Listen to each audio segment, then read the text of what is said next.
Every one of us that lives here on Earth needs to click the link below and donate money towards saving the whales, because if you watch this video, you'll see how whales are the top of the food chain. It's not us, it's them. Their existence and what they do makes the biggest changes in this world and keeps it abundant with life and food for everyone.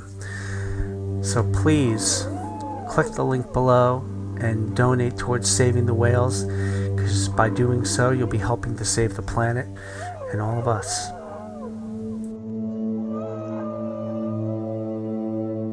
One of the most exciting scientific findings of the past half-century has been the discovery of widespread trophic cascades.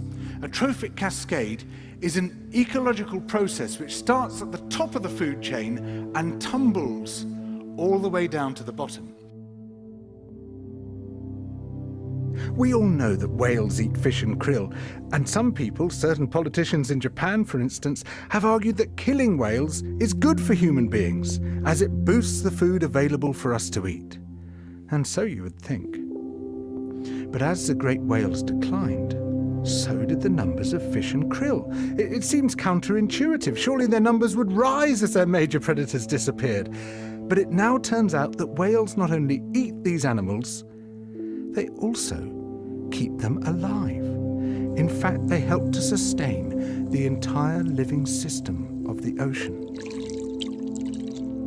Whales feed at depth in waters that are often pitch dark, and then they return to the surface, to the photic zone, where there's enough light for photosynthesis to happen. There they release what biologists call fecal plumes, vast outpourings of poo, punamis. These plumes are rich in iron and nitrogen, nutrients which are often very scarce in the surface waters. And these nutrients fertilize the plant plankton that lives in the only place where plants can survive, the photic zone. Fertilizing the surface waters isn't the only thing the whales do. By plunging up and down through the water column, they also keep kicking the plankton back up into the photic zone, giving it more time to reproduce before it sinks into the abyss.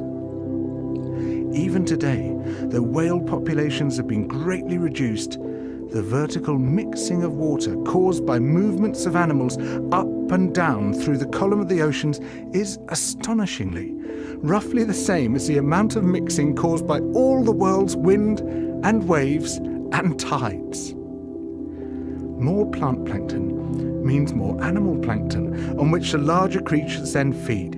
In other words, more whales means more fish and krill. But the story doesn't end here, because plant plankton not only feeds the animals of the sea, it also absorbs carbon dioxide from the atmosphere.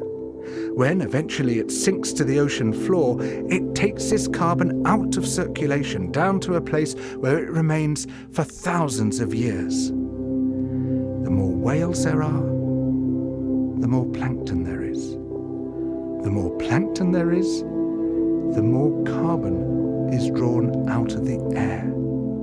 When whales were at their historical populations, before great numbers of them were killed, it seems that they might have been responsible for removing tens of millions of tons of carbon from the atmosphere every year. Whales change the climate.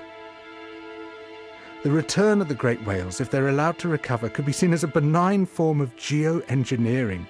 It could undo some of the damage we've done, both to the living systems of the sea and to the atmosphere.